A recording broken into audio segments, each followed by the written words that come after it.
right. This is our group. It's awesome. Okay, we'll get going. It's 9 o'clock on the dot. Um, I am with Sarah Joe and John Warren. Sarah Joe Dederich of the North Shore office. John Warren with Trust A Plus Mortgage. KW Kathleen Wooten is going to help moderate the chat too. It's a smaller group, so like we will be able to keep this pretty casual, I think. Try not to like get into my contract training mode, and get it a little bit more formal. So we encourage questions at any time. We do want like a natural flow with questions and like kind of see where the conversation takes us to, because we're definitely here to like answer your questions about condos, all things condos, like sales perspective, listing launch perspective, on the offer to purchase end of things, of course.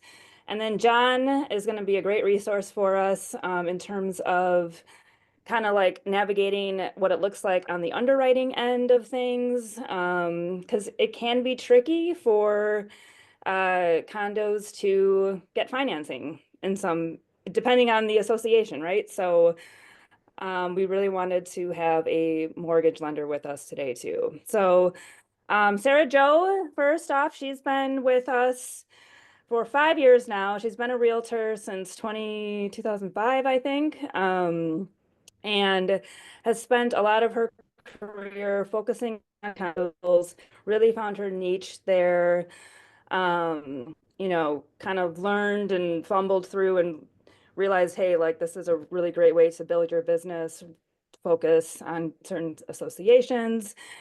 She helped with Nancy Meeks on the Cityside Plaza, lots of East Side, Milwaukee condo associations, Union Point, the Flatiron, Glendale Lakes. She knows hi-fi lofts like the back of her hand, Marine Terminal. I can go down a long laundry list, but knows this east side of Milwaukee inside and out. So, and then John, I love this story. I have to share this story too because it's just like an example of creative problem solving. So I need to share this. So Sarah Joe had a buyer for a condo in the third ward. That buyer had been connected with their own lender, was using their own lender, hit a bump in the road in terms of underwriting processes. Sarah Joe looked to see all of the most recent sales at this condo association, called the listing agents to find out who helped on the lending side of that transaction, got in touch with John Warren because he was able to successfully close on a condo in that building recently. So she asked the buyer to do a quick switch to John Warren, and they got the condo closed. They got the transaction closed. So I just really loved hearing that story when I asked Sarah Joe how they got connected. So, okay, I have been talking way too long now. So I kind of wanted to flow this from like listing side of things first. So let's start there. Like, and actually first, Sarah Joe, why don't you just like quickly kind of give us like, okay, why you love condos, why you love working in condo sales, like how you kind of found your niche in it. Yeah, so thanks, Steph, for that intro. And you mentioned Nancy Meeks, who was definitely my mentor, getting me back into the condo world because I kind of swore off condos for a while, and then met with Nancy, and then just that energy for condos rebuilt. And what I like to say is condos are the gift that keeps on giving. The average turnaround time for a condo is significantly less than a single family, so you have more turnover in a building. And you already have a built-in audience when you have a condo in a building because now everybody knows you're listing it. People know that you're selling. People that live there help you sell it. And then you're going to repeat that business. The example you mentioned with John, interestingly enough, that was 234 North Broadway. And the buyer that I helped had already owned a unit in the building that I helped her buy. She was buying another one so that she could keep that as a rental.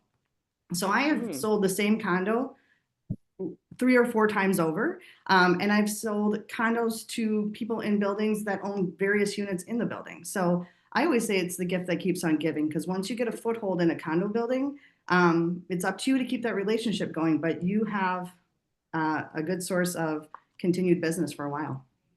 Mhm. Okay, so when you're getting a condo ready to list, you know, tell us like what's different in terms of like a single family listing launch versus a condo listing launch. Like, what are the extra steps that we need to do as listing agents when we're going to list a condo? Kind of extra paperwork, kind of a big question, but Yeah, so the first thing that I want to do is get my hand on as many of the condo docs as I can. And don't wait until you have an accepted offer. Really, that conversation should start taking place right away with your sellers for a few reasons. You want to know, and you don't need to know everything about the condo docs. We'll talk about that a little bit later. But what you do need to know is basic executive summary and basic rules and regs. Meaning, I need to make sure that I'm saying if pets are allowed, are they dogs and not cats? If there's dogs, how many? What's the limits? Are the parking spaces deeded? Can you rent out your parking spaces? Can you rent out the unit? Those are kind of the nuts and bolts. As a good listing agent, you're not going to want to be scrambling when a buyer's agent calls you and says, you know, I've got a 100 pound, I don't know, Great Danes, are they 100 pounds? I've got a Great Dane. Can that be in the condo association or not? And you don't want to waste anyone's time. So ask your seller to get those. But I would say if your seller doesn't have them, that's on you. Take the responsibility to call the management company, establish a relationship with the management company. We can talk about that a little bit later of how you do that. But just basic things like you want to look good, like where are lock boxes hung? You don't want to be that agent that hangs a lockbox in the front of the building when there's a lockbox cabinet that you should be using at the back door. So get all that information ahead of time and don't rely on your seller to know. Be really proactive in finding that information out. So aside from the docs being different, which we can talk about a little bit, getting those preliminary condo documents is really important. I wanted to highlight the executive summary, which I think I'm going to go into right away. So those condo docs again, let's go, not dumb it down, but just like really kind of focus in on like what those condo docs are for. What are they spelling out exactly? Yeah. So the executive summary, I always say it's the cliff notes of the condo docs. That's going to tell me the big rules that I kind of want to know, and then it's going to give you a reference to where you can find that in the condo docs. And then the condo docs are going to break down like the declaration, the plat, date of recorded deed, and really gets into the nitty gritty of how the association is run, voting rights, requirements for when you sell, like can you have advertising in your windows? Everything like who owns the deck, who's responsible for what happens when a window needs to be replaced. So it's everything that you will need to know. And then we ask for all the extras. We want to see meeting minute notes, special assessment history, and that's really nicely outlined in our condo offer to purchase when you click on those additional condo doc disclosures that you're going to want. Mm-hmm. And that executive summary again is like, it's just like, and it's a relatively recent, and I say recent, like in the last 20 years, phenomenon in terms of, it kind of like outlines the main bullet points that people want to know about a condo, like can it be rented? What are the pet restrictions, if any? Just kind of those quick needs to knows that a lot of buyers want to, they're making decisions on whether or not they want to move forward on a You condo just based off those You answers. just brought up something that I thought about too when you're talking about listing agent move in and move out fee. You don't, again, find out, is there a move in, move out fee? Do you have to make a one-time contribution to capital gains, or excuse me, one-time contribution to the reserve fund? And John, you can probably talk to that a little bit more, but all those factor into the buyer's closing costs. And you don't want to be the person that all of a sudden we're surprised by, we've got all these extra fees that need to be tacked on for the buyer because your listing agent didn't disclose properly. And that we'll find too on that condo addendum to record. So, and I want to bring this up too. So FRG commented in the chat, so I'm sure we'll get this into this a lot, but we're using a lot on HomeWise. So a lot of condo management companies are using that HomeWise website. Oh, Macy, thank you. And you can chime in. We'd love to have your input. Um, but anyway, it's a kind of a one-stop shop. A lot of condo management companies are using that HomeWise website. You can go grab the all the condo documents you need for an association. And it's nice. Although now, as I've learned, and I'm sure Macy can attest to this, uh, a fee is involved with grabbing those condo docs now. So, I Yeah, can always I um, say say that. something about that? yeah, of course. Yeah, so as a lender, we use HomeWise all the time because a lot of times the association just they don't have enough support staff, et cetera, to get those documents. So that's why they're hiring a third-party service to kind of manage this. So it can be quite expensive, between 150 to I've seen as much as $400 to get the condo documents from these. So I could see where there would be some hesitancy to get these prior to the listing. Um, some of the ways to help save that cost for you is these sellers were a buyer at one time, which means they got all of these documents. If they know who the previous lender is that they worked with, there is no reason that lender shouldn't be able to produce the documents they had at the time of their purchase. That will give you some of the red flag information. Now, condos can change all the time, right? Like year to year. Hence why Sarah could finance someone the first time when they bought as a primary, but a few short years later, when they were trying to buy as an investment, there was noticeable structural defects that were being worked on that changed the financing game on that particular condo. So we don't want to make assumptions with old documents, but that's one way you might be able to get that information for free to at least look for some of those red flags that you have in the past. Um, Tammy, you had a question about getting condo documents. If you've sold in the same association numerous times, can you reuse any of these documents? So, putting our compliance hat on here, if you if you are, it's bad practice to grab association documents from like old listings. And yes, as Macy said, the only concern here is if there's any changes to the documents. So you either want to be going back to your seller or going back to the listing association, excuse me, the condo management association directly to grab condo documents.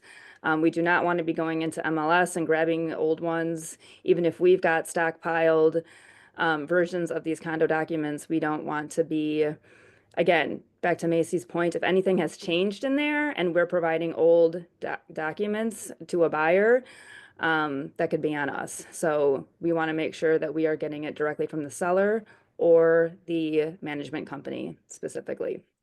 So good question. And then from the title company, no, we wouldn't necessarily be going to the title company to get current documents. But as always, we can always go back to our old title companies for old prior titles. So, um, Just one comment on that. Hi, guys. What we've been doing in our listing appointments, and I manage our listing department, so I'm more heavily involved in the listing process, but is just saying, hey, we know things have been changing with obtaining documents. If we do have to pay for any documents that you cannot find, that charge is basically yours to the sellers. So that kind of puts fire under their bumps to provide those documents for us. So more of just like setting the expectation that, hey, things are changing a bit. We will be asking you to log into your portal to collect those documents for us if we cannot obtain them from the association.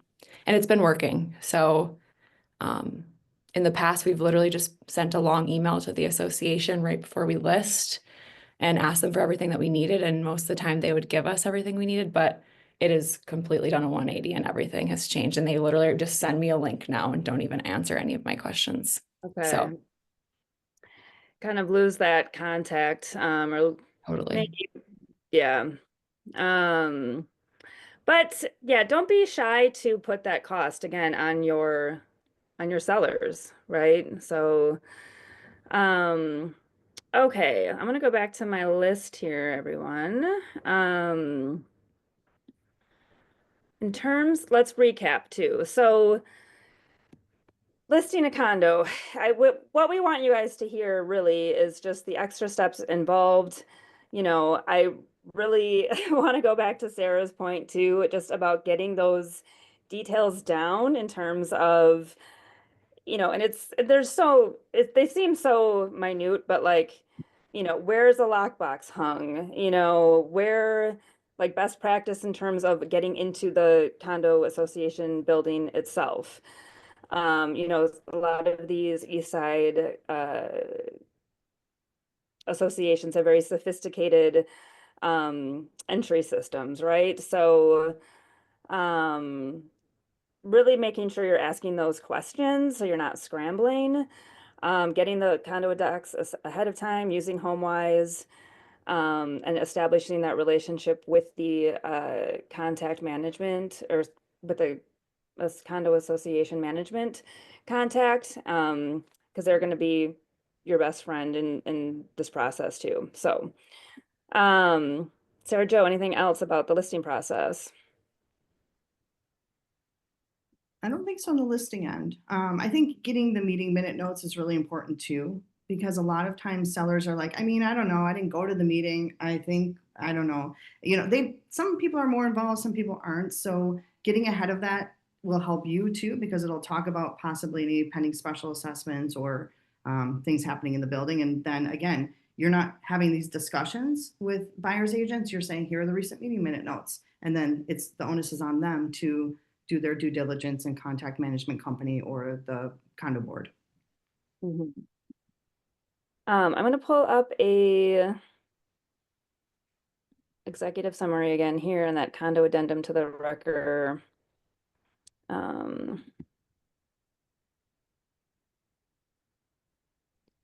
Thanks for all the input, you guys, as well. Like I said, we wanted to keep this as, we want to answer your questions. I've been told my internet was a little spotty. Hopefully we've been okay.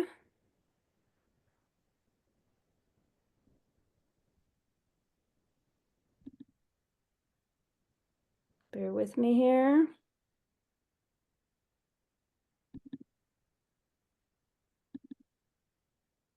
Okay, so sharing my screen.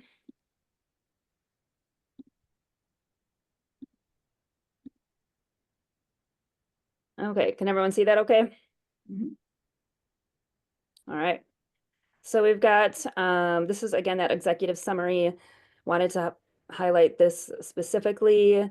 It's just a 5-page version, kind of again, hitting the main bullet points of the condo documents. So how is the condo association managed? The name of the association, whether it's by the unit owners themselves or self-managed management company. What are the parking arrangements? How many spaces? Are they inside or outside? Extra parking fees, parking assignments, parking spaces assigned. Again, hitting those bullet points those need to knows for our buyers. Any pets, that's always a huge question. That we get. Obviously, that could turn a potential buyer off of an association altogether if they have pets or want pets in the future. A big one too, renting your unit. A lot of times, if it is allowed, there's a cap on how many can be rented at a time within the building. Again, special amenities, so pools, exercise rooms, etc. Maintenance for repair responsibilities, etc. So again, these are all going to be found in those main condo declaration, condo docs, bylaws, etc. But those main bullet points. And then going to a condo addendum to the record.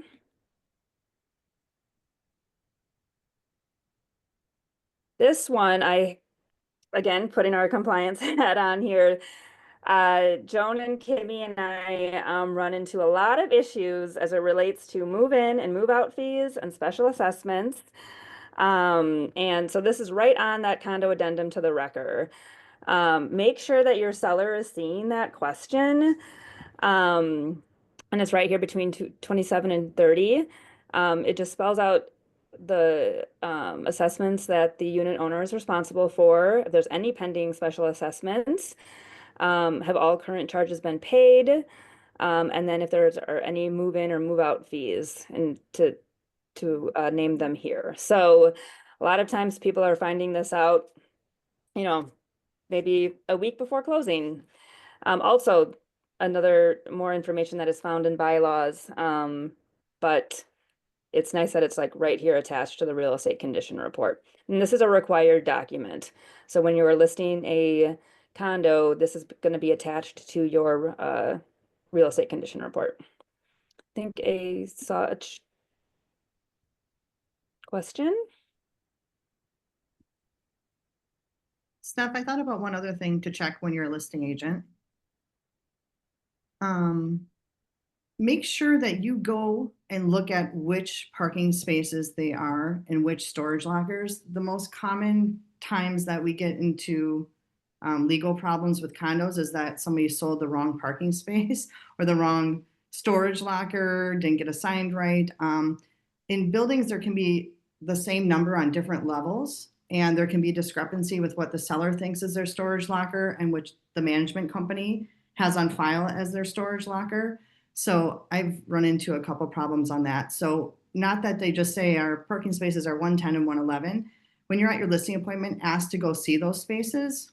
I like to take a couple pictures, and then I like to do a video of leaving the unit down to the parking space. And I keep that in case there's an agent going to the building that's not familiar with the building. I can quick send them photos and a little video of how to get to the storage locker or to the parking spaces. Awesome.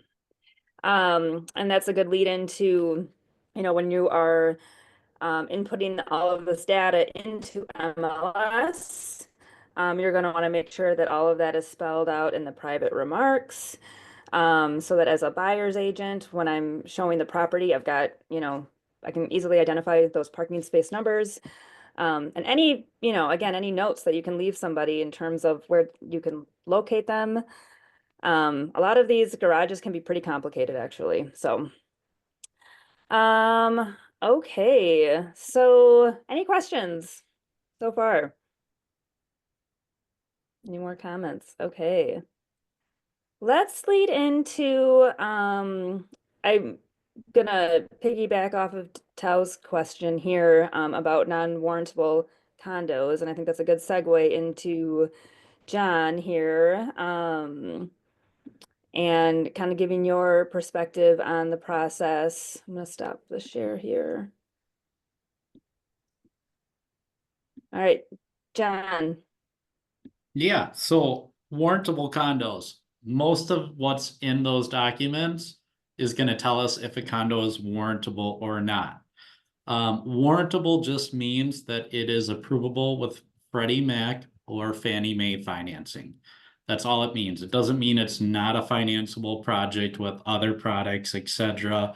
There's plenty of commercial local banks that have special programs as well. But when we eliminate the warrantable condo element, you restrict your buyer pool because now they have to seek kind of special financing to get it.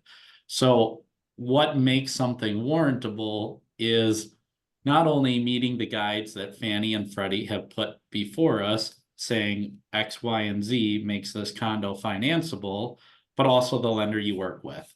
And to give you a sample of that is, for the most part, every lender is looking at the same guides for Fannie and Freddie. There is nothing unique about lending from that standpoint. However, how those guides are interpreted and defended by the lender is what can make the difference. So we'll give a sample of Sarah Jo's the Broadway condo that she sold. When a property has severe structural defect and they're gonna reassess what their condo fees are gonna be, etc., a lot of times that makes a condo unwarrantable. The reason we were able to finance in that particular project is we worked with the association to get a clean bill of health from a structural engineer to say, hey, this building isn't going to collapse because a few years ago that condo collapsed in Florida and it changed the condo game completely. So now we pay more attention to those structural things. And there's only a few vehicles we can use to make that condo warrantable, and a structural engineering report claiming the building is safe and habitable was the ticket to get financing in that building. So although that's not a unique guide, your lender might not know how to facilitate and make that happen. They just say, oh, there's a big structural issue. We can't finance this. They're not going to pursue it. There's many times where there could be a condo budget issue.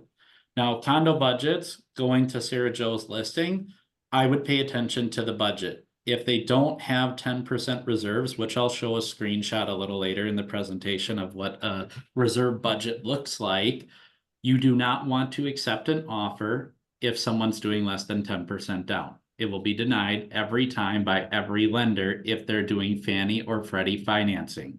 If they're doing 10% or more down, we don't care what the reserve budget requirement is, because it doesn't exist for those doing that level of down payment. You were going to say something, Steph? No, I did not know that. That's So, very helpful. you know, yeah, as an agent, you know, these condo documents are very overwhelming because they're, you know, 10, 20, 30, 40, 50 pages long. There's several different documents. They're always changing. If you don't understand something and you have your preferred lender, any good lender is going to review that for you before your listing and tell you what you might come up with. And that could be the budget, because I'll show you a budget. And if you look at it, you'd be like, yeah, even though I know it has to be a 10% reserve, I don't even know what line is the reserve requirement or how I would calculate that.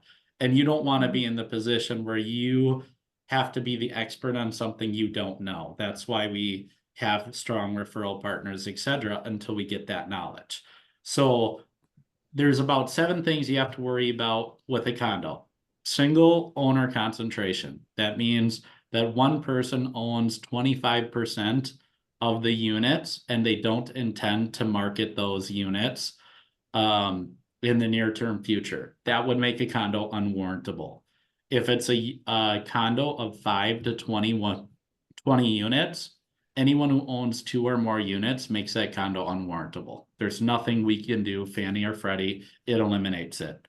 The only way you would know single owner concentration is if the condo association or WISE provided you a condo questionnaire form, because that would state how much is owned or how much is rented.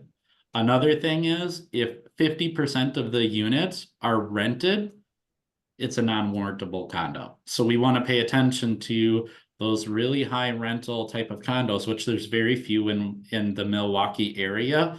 But you can even ask the owner, like, hey, do you know if there's a ton of rentals out of here? A lot of times people know things about their unit, and then that can, light bulb goes off. Let me call the association and see if they can give me that number. Maybe they won't give you a condo questionnaire, but they might have that data readily available. Structural defects are always a problem. If there isn't an engineering report or something to overcome that gap, it may not be a hurdle you can cross with Fannie and Freddie financing. So you have to be mindful of that.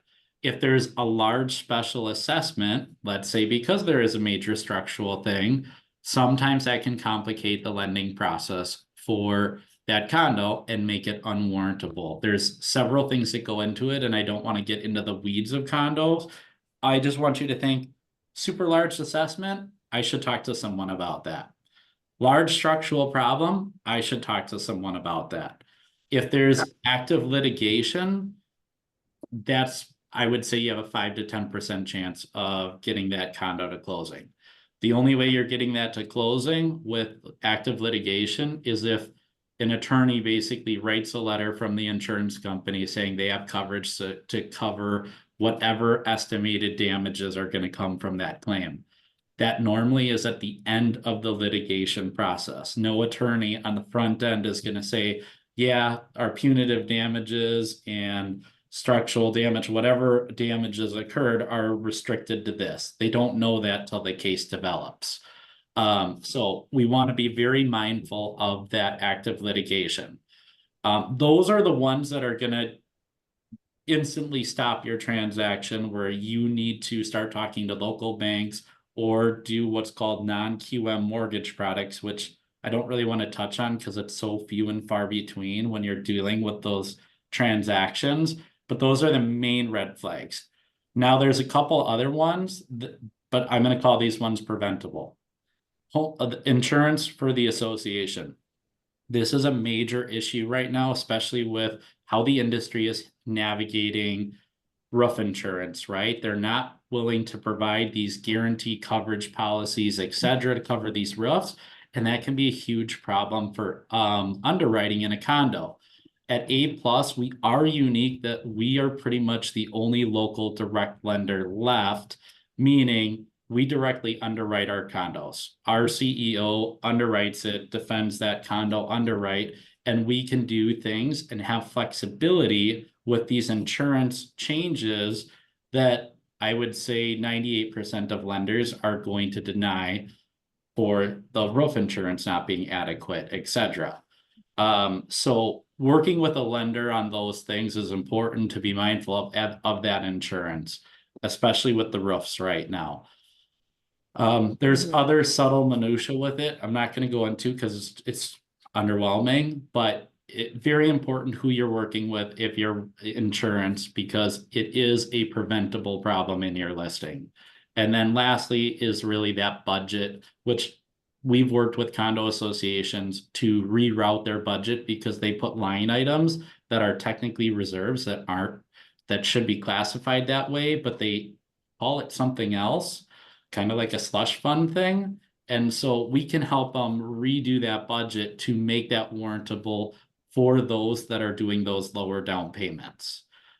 Which 10%, I want you to keep that in mind. 10% down is the magic number. If it's 10%, it's a streamlined condo review. You don't have to worry about the budget. Doesn't matter anymore. Only if it's under 10% down on financing, you have to be concerned. And I've had people accept offers that come to us trying to save the deal, where someone was doing 5% down and they walked away from a different offer that was better from a down payment standpoint, maybe not in price. And now they went back to market and they actually not caused harm, but the seller got less money effectively. So that's something very easy for you to look at, review, or ask a lender and get a quick answer. Warrantable is everything that isn't those 7 buckets we just went over. It means it meets all the guides of Fannie and Freddie. That's 95% of condos in Milwaukee. It's not that difficult to finance most condos. There is some crazy things downtown. I guess I should cover, because this is mainly downtown, is when there's 35% of the association is commercial or retail space. If it's 35% or more, you're dead in the water with Fannie and Freddie financing. That's restrictive to the downtown area, because we normally don't see a lot of storefronts, etc. In condos that aren't downtown. So if you're going to that showing and looking at that listing and you notice a bunch of shops at the bottom or apartments at the top, and it's not just your everyday condo units, red flag, hey, I should just call the association and see how much is commercial versus residential. John, do you have any list that you can provide that shows, like, in Milwaukee County, warrantable and non-warrantable condos? I know for a while there was a resource for that from Freddie and Fannie. There is a list of condos that are absolutely not warrantable from Fannie and Freddie that we can release to the group. However, always reassess it. Things change. What was not warrantable last year could be warrantable this year. Change of insurance, that special assessment is now passed. The litigation is done. The structural repairs are done. The single owner concentration, oh, he sold some units he didn't intend to, and now it's not a problem. So never think for a second that because someone says something is non-warrantable, ask more questions. ask your lender to get involved. It doesn't mean it's non-warrantable. It may have been at one time. It doesn't mean at this moment it's non-warrantable. Great. Do you want to move into challenges with FHA loans in terms of getting FHA loans approved for condos? Sure. So FHA, very unique for condos. FHA doesn't really love condos, but it doesn't hate them either. We are considered a full Eagle designation from FHA.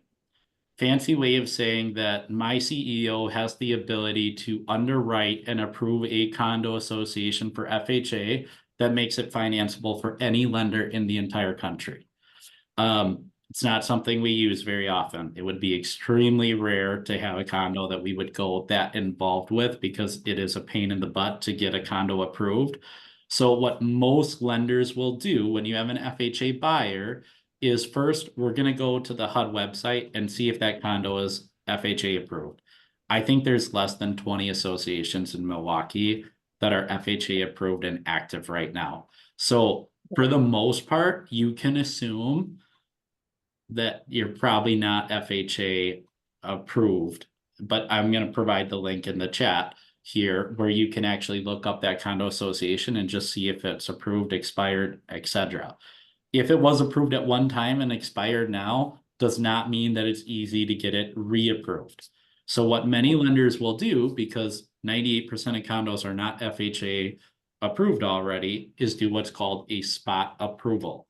Spot approvals basically do a very similar process to conventional loan as far as they review the budget, the condo docs, make sure there's no litigations, make sure it's a warrantable condo, and then FHA has additional overlays or rules that are in place for these spot approvals. We can do them at A+. I would say for the most part, it's fairly difficult to do a spot approval where it's guaranteed close, you're not going to have any problems. There's an element of risk because as we get the condo docs, find out things in the condo questionnaire, the FHA appraiser goes out there and flags that there's a bunch of peeling paint outside, etc., because they do it much like a regular FHA appraisal. That's a problem. How are we going to get the association to do exterior repairs to become financeable, etc.?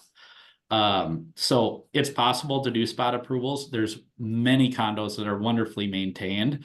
So I don't want to eliminate it altogether, but when we start going down that road, in the competitive nature this market is, it would be unlikely for the accepted offer to take place unless that listing has been on the market for some time and you wouldn't be competing and the listing agent is willing to take a risk on that spot approval coming in from FHA.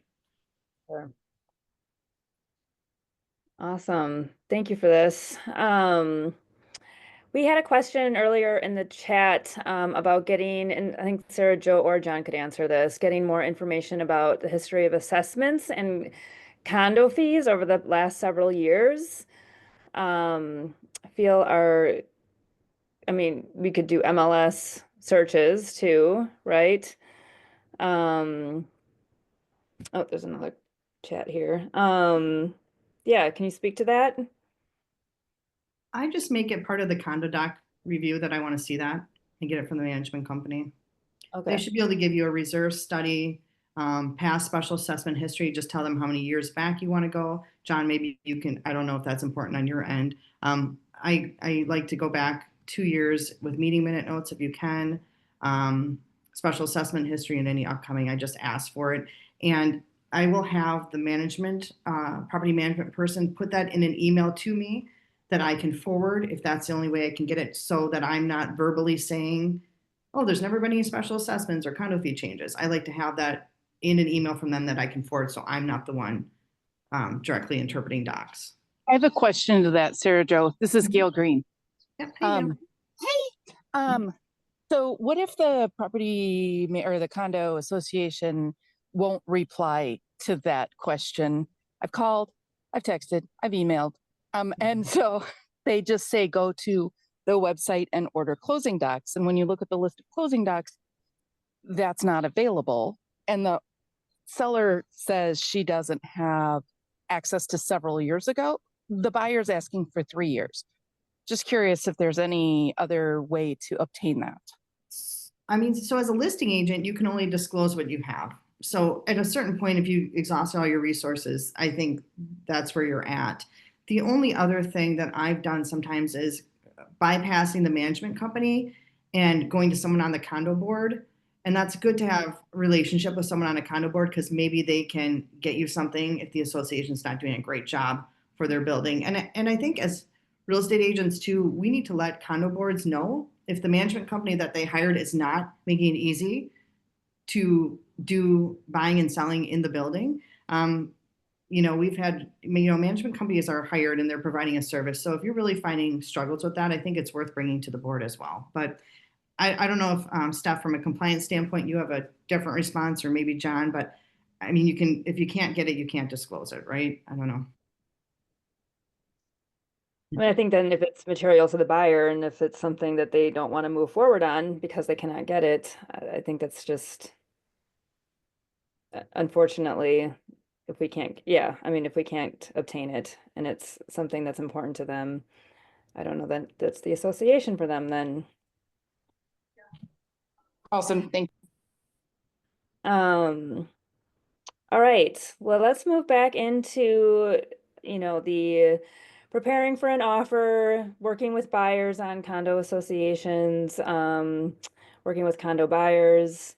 Sarah Jo, what are the questions, that you're like kind of coming from the perspective of doing like a buyer consultation for a condo buyer, what are the things that you're making sure you're hitting on with them at your buyer consultations, in terms of searches and working for your buyer? Maybe there's a specific association that they have identified that they want to be in.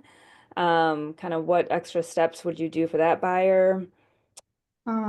So like on the buyer consult, I go through all the things that can exclude a condo association other than location. So again, going back to that pet policy, the parking policy, do they want to be able to keep their condo someday as kind of a cash cow rental? I mean, again, it could be rented today, but maybe it has a maximum requirement. So I would look at, if that's really important to them, is there a rental cap in the building? And then, working with a lender, and John can speak to this too, is sometimes if they haven't met with a lender, well, you shouldn't be taking them out, I don't think, and wasting your time unless they have. But you want to make sure that they're not looking at just their principal and interest payment without factoring those condo fees. So my question always is, okay, but we have to build in the condo fee too, and that, can vastly change. So do you want to, I'll just use City Side Plaza. So do you want to park your car and live and play in your neighborhood and you don't care about a lot of amenities?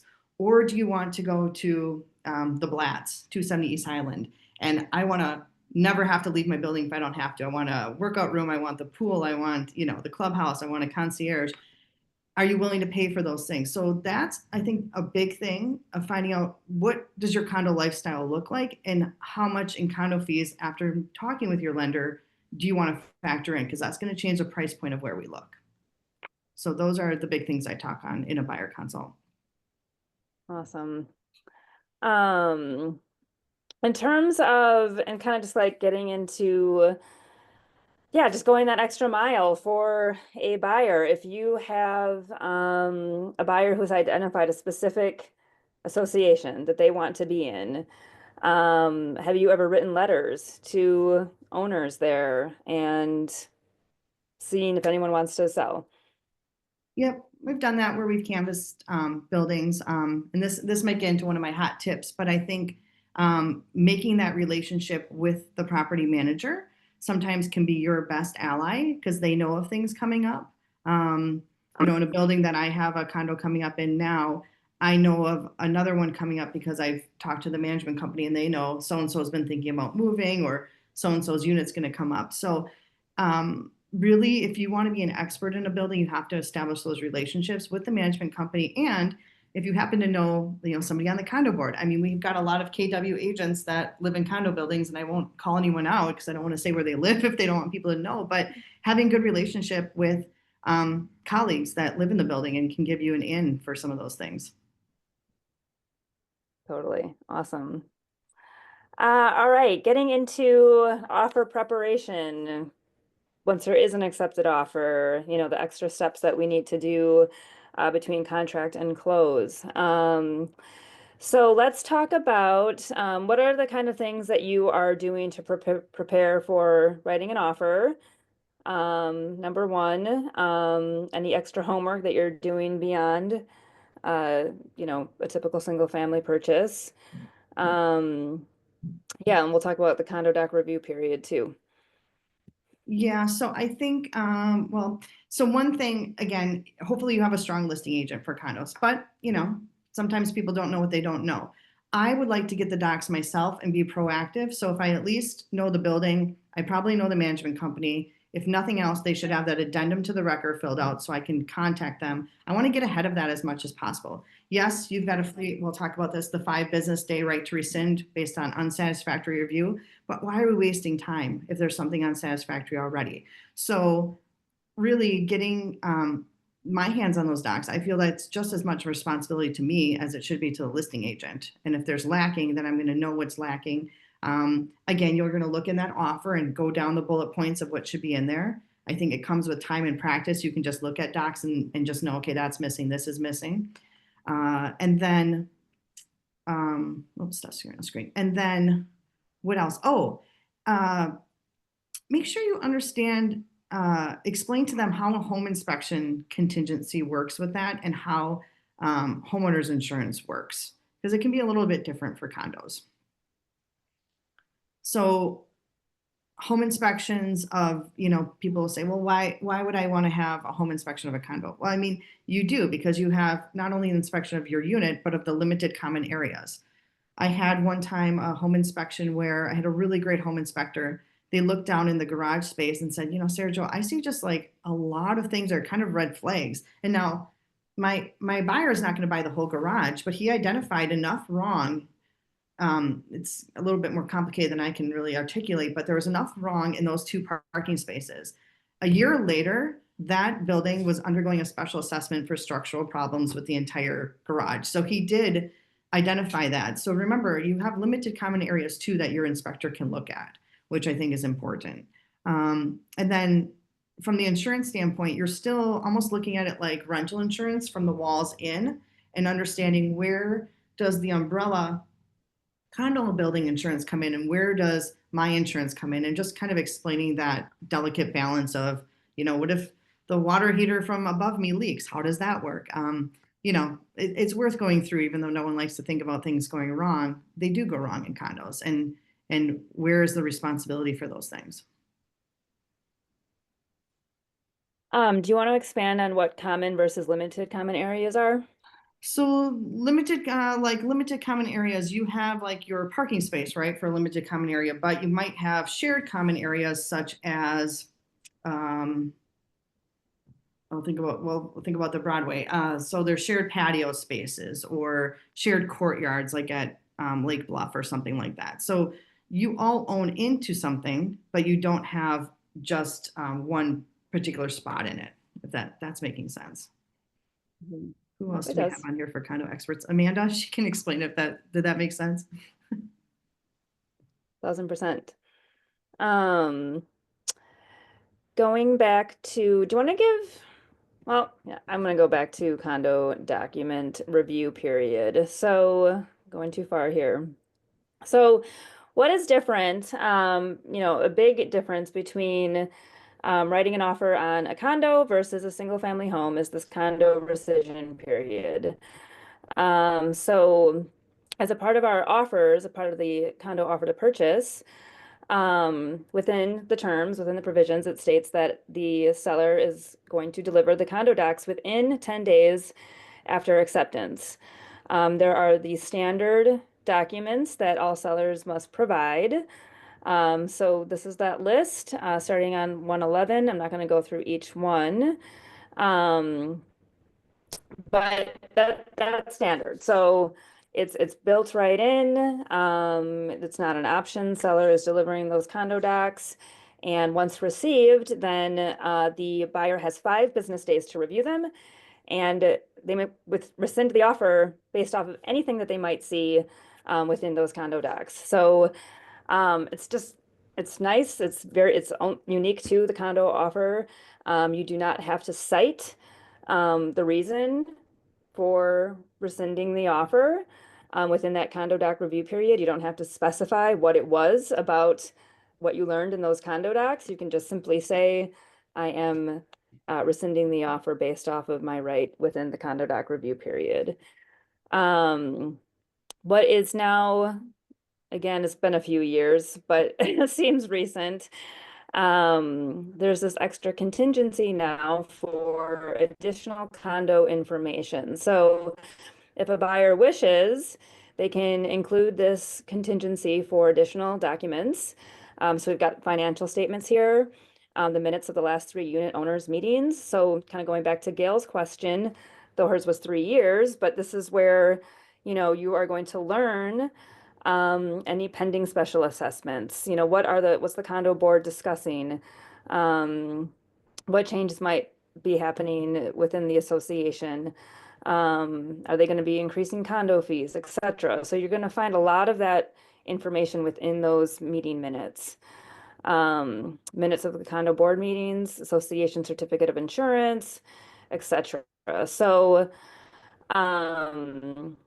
again, this is an extra contingency within the offer to purchase.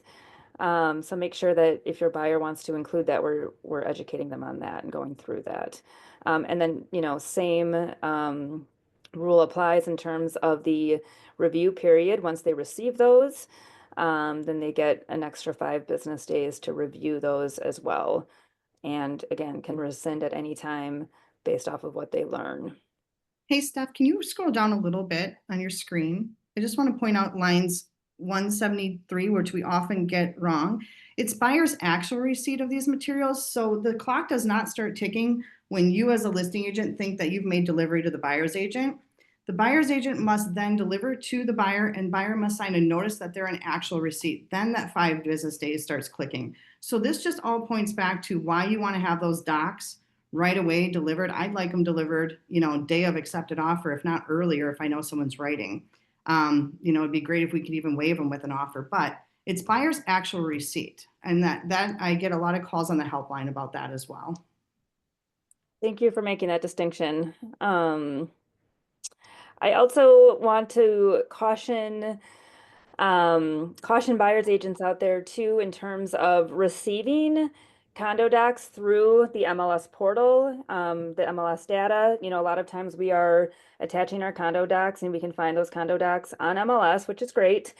But I feel that, and there has been, a difference of opinions on whether, because those condo docs were laid out in the MLS, if that was delivery or not. We've made it a practice to go one step further within our offers to say, listing agent to please deliver condo doc materials after acceptance, and not to rely on the MLS as delivery. I do feel like that can be a gray area in terms of when the clock starts. So make sure that we are kind of spelling that out and not relying on that MLS as the delivery of condo docs. So any more comments about that, Sarah Jo? No, that was it. Okay. John, you had more material that you wanted to present as well. Do we want to switch over to that? Sure. I wanted to just touch base on a couple of things that could be huge to listing business and buy side business. Is we're seeing a huge uptick in new build condos across the board from Madison to here. We're seeing a lot of these apartment complexes go up that are almost designed to be converted at condos at one point. And so with new build condos, something to be aware of is they are non-warrantable if they're not 50% complete. To my knowledge, A+ Mortgage is the only lender with an exception to write new build condo business as warrantable condos, which means your buyers can do as little as 3% down and that isn't a problem. And we will give them regular conventional pricing rates, 30-year fixed terms, etc. And why is that so important for you as a listing agent and a buy-side agent? You can go after these builders. You know, we already have relationships with Stepping Stones. We're the preferred lender for Lakeshore Common. You can be the solution to these builders, because the number one problem these builders are facing is the lack of financing options to get more buyers attracted to their units. And as soon as they sell 50% of the units, every lender in the country will now be able to finance conventional, and it will attract more and more people to the properties. So you can have an insider advantage because we have this advantage in the marketplace to maybe become a listing companion with some of these builders to help bring their buyers, or the builder calls you and directs you to the buyer to work with us at A+ as well. And now you have someone under contract that normally you wouldn't be able to. There's so many new builds going on. I would highly encourage you to put these builders in your pocket to start having those conversations. It can be the difference maker for you. And once you get in an association, as Sara Jo says, you can be the expert for that association. So it's not uncommon to get 5 or 10 transactions out of a single condominium. 100%. Has anybody worked or done anything with new build condos? Have they stayed clear of it? Like, what have you seen in the marketplace regarding that?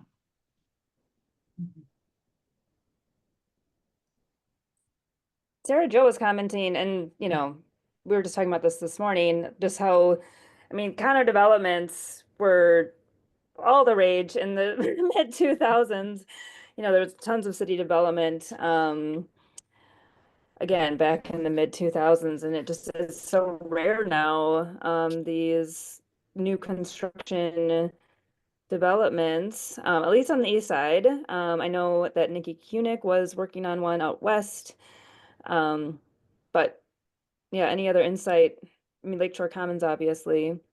Yeah, I think you would be pleasantly surprised how many new build condos there are, because they don't always manifest themselves as a high rise like downtown, etc. Right?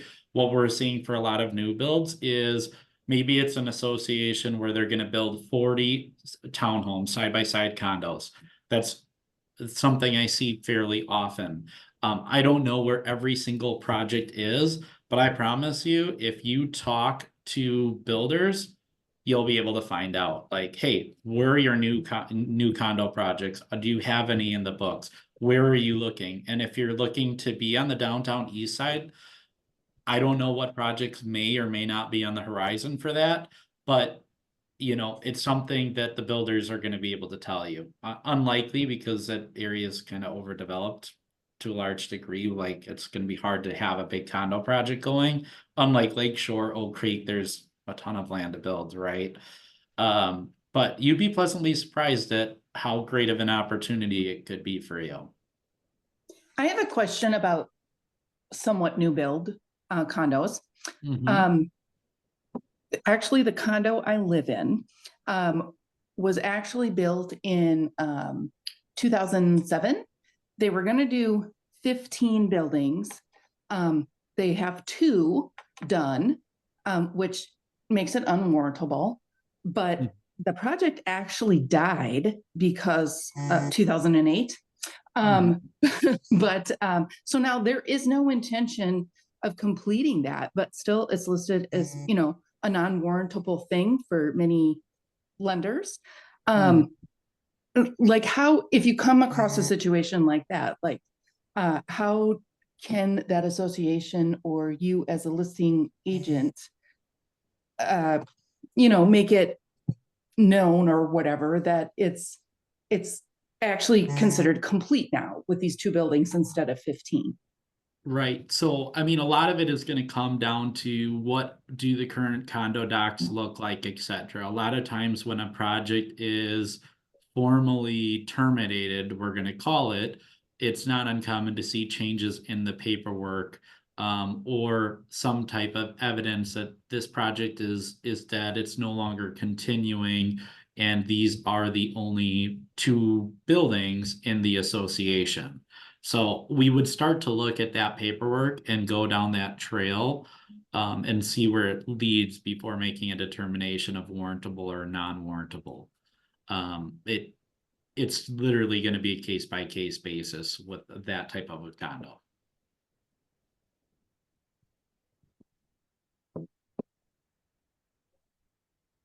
I'm gonna circle back to Leah's question. Where that buzzing is coming from. All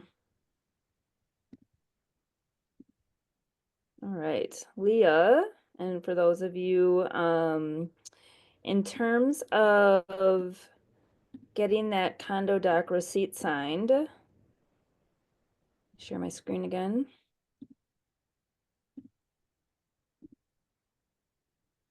So in our Zip Forms library, we've got language we can add to our notice. That would be the appropriate form to use.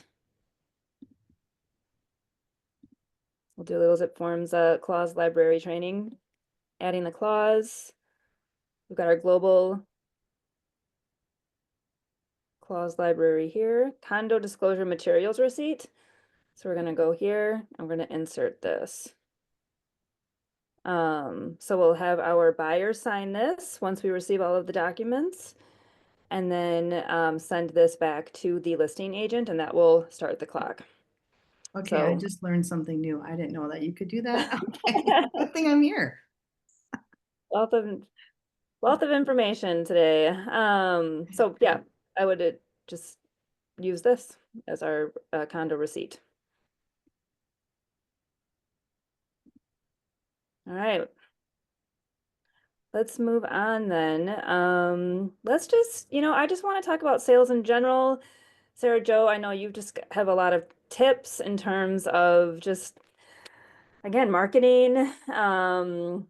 As for new agents especially, you were commenting in the beginning just about how, the turnover is higher in condo associations, right? So you've sold the same unit 1, 2, 3, 4 times, right? Marketing the buildings, and anyone too, again, who wants to pipe in with kind of their hot tips on that. Well, we talked about that there hasn't been a lot of new condo buildings, and I appreciate that. I think somebody said at least not downtown on the east side, and yes, I feel that. If you go west, I think you have better opportunities.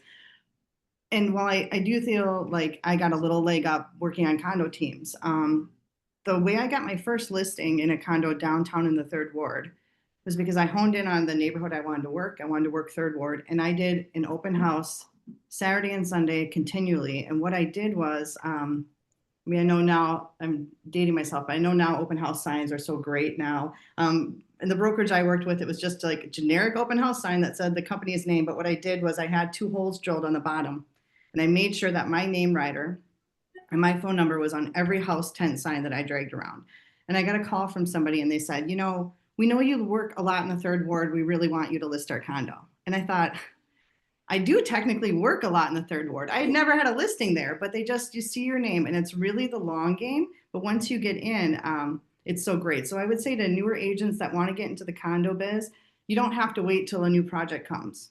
There are plenty of condos for you to hold open, hone in on the buildings, or, you could go down Prospect and do 3 buildings in a row right there, right? And just make sure that you're visible, meet people in the building. My other tip, and Steph, you can attest to this, is getting to know the property management company. My latest condo that we're going to have on the east side is because the property manager recommended me. And she opens up the door when I need to get people in to do servicing. And so what I've done is built a relationship with her over the years. She does something great for me. I'm going to stop in her office and bring her flowers. I'm going to stop in and just talk to her, not because I need something from her, but just to say thank you. And you helped me sell this building. If I need anything, she'll get me a key fob. She'll get me extra keys. I'm not paying for that. I'm not paying $50 to get a key fob to the building. She's going to give it to me. The other thing I would say is once you find the associations you like to work in, you know, are they having a book club coming up? If you're in the elevator, you see some of the events that they have coming up. Go and drop off something.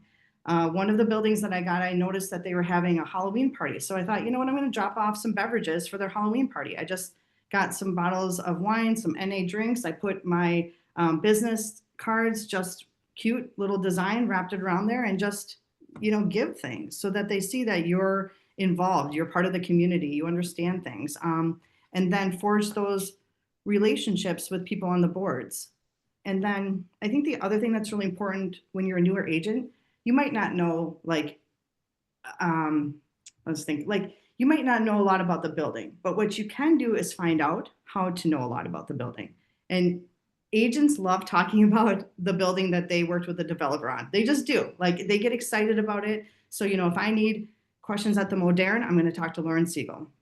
If I need questions about Western Leather Lofts, I'm going to talk to Nancy Meeks. I'm going to talk and research back in MLS. Who was the agent that sold this building? Talk to them. You'll find out so much about why it was constructed that way, about the soundproofing, about the heating system that they used. I'm laughing about one that I walked through, and they had these radiant, beautiful stained cement radiant floors, and there was this weird like stain on it, but it looked really cool, like really oranges and things, like orange colors and yellow hues. And I found out from Nancy Meeks that when they were making that, one of the construction workers accidentally dumped color on the floor, but they're like, no, leave it. I think it's going to turn out cool. Like, just finding out things like that, you know, that's why the unit looks like that. Or all of the corner units in Cityside Plaza have the old metal doors for when it was actually a knitting factory. So on that time when you're touring the building, if you can talk about what the historical significance is, what who the developer is, why they constructed things the way they constructed, it's just, you just look like the expert in the building because you took the time to research it. And the research is there. You just have to dig a little bit. So those are my biggest takeaways. And back to your comment about the long game. I mean, it's, you know, it's farming any area, right? Any neighborhood that you want to focus in on. You know, it's just consistency over time, right? So again, you used a condo or an open house sign with your name on it over time consistently.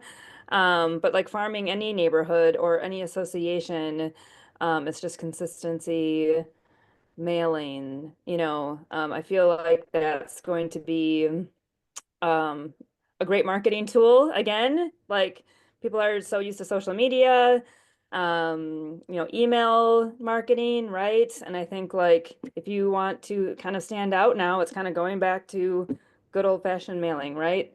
So I just think that's a good tip for anybody too. So I wanted to also go back now to Leah had another question just about resale value in terms of condos. And I feel this might be, you know, again, dependent upon the association itself. You know, obviously there are some units like a neighborhood that are more desirable than others.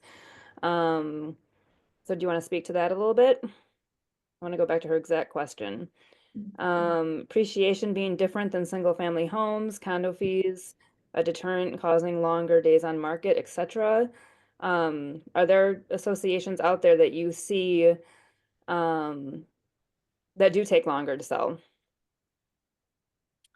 I mean, I think, you know, one thing where, you know, in bigger associations, when one person goes on the market that has to sell, there's oftentimes the people are like, well, I've been thinking about selling, so I'll go on too. So sometimes if you see a lot going on at once in a building, that'll set buyers back a little bit. I also think the smaller associations can sometimes be daunting. To John's point, maybe they're not warrantable. You know, a lot of the twin dominiums or smaller associations, you know, you have maybe less condo fees, but if anything happens, you're all going to have to pay towards a new roof or whatever it is. But I don't see, I mean, thinking about the condos that I've sold. I mean, they've appreciated, but I've also gotten deals for my buyers lately. So I think it's a mixed bag. I mean, it really depends on the association. Sure. And really, sometimes what can make or break it is how the finances have been handled. I know a condo that you sold recently, you were able to kind of seal the deal with a great management company. And just, yeah, how well run the association was. So, it's beyond location, price, and like the style as well. So, um, I think we've hit everything. I would love to hear more questions if anyone has them, more comments. Um, any Hi, party? Steph. Yes, Kathleen. Hi. Hi. Sorry to go back to this again, but the condo disclosure materials, Yes. they're that check mark in the condo RECR. Does that, like, do you check that if you feel like you have all of the regular condo docs? When you're sending over the offer, if you're working with a buyer, and if you check that, but you also have the additional condos as a contingency, does that also apply for that? Well, let me backtrack. So you've got your standard items that need to be forwarded and delivered as part of the sale. But then those additional documents, those, and I don't know what pushback was happening for them to kind of revisit the condo offer to purchase and make that an extra contingency. But it's really just, a conversation with your buyer in terms of, you know, do we want to make this a part of the offer, make it contingent upon making sure that we learn, if we don't have them, right? So, getting those meeting minutes, getting the financials. So you'd want to include that contingency if that's material to the buyer, I guess is the short of it. So I guess, Um, if you check that box on the condo to the RECR, Oh, the you're addendum to the checking, record box. yep, oh, right by the buyer's signature, line 38. Are you I'm so saying sorry. that I have receipt of those condo docs, the regular ones, because maybe I saw it in the MLS? Or maybe that's, kind of speaking to those listing agents who want a receipt. You check that. And Sure. then if you check that, does that also apply if you want to do an extra step of the additional disclosure documents? I want to see exactly how.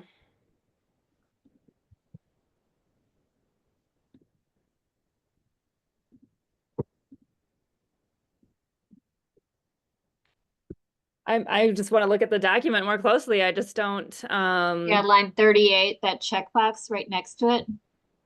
oh yeah. Yes. I feel like I have not seen this in practice, to be honest. Um, so it's perfectly acceptable, I think. But I would still go one step further and use the notice and a condo doc receipt and just be clear. I feel like this could get missed easily from the listing agent end of things. Um, yeah, again, I haven't had any questions about that one way or the other, and always wanting it to be crystal clear to everybody. I think would just be best practice if you still did a condo doc disclosure receipt. And then if you want to write in the offer to purchase, that you have received all of the documents, um, you know, you can go one step further in terms of, not checking the additional contingency for receiving the additional documents, but you could specify in the additional provisions that you are in receipt of the other standard materials and that you are not going to exercise your rescission rights if you wanted to, if the buyer wanted to. Maybe that would be something that you would employ in competition, for example. Am I answering the question? Absolutely. Yeah, thank you. Okay, yes. Um, just being crystal clear. Anything else?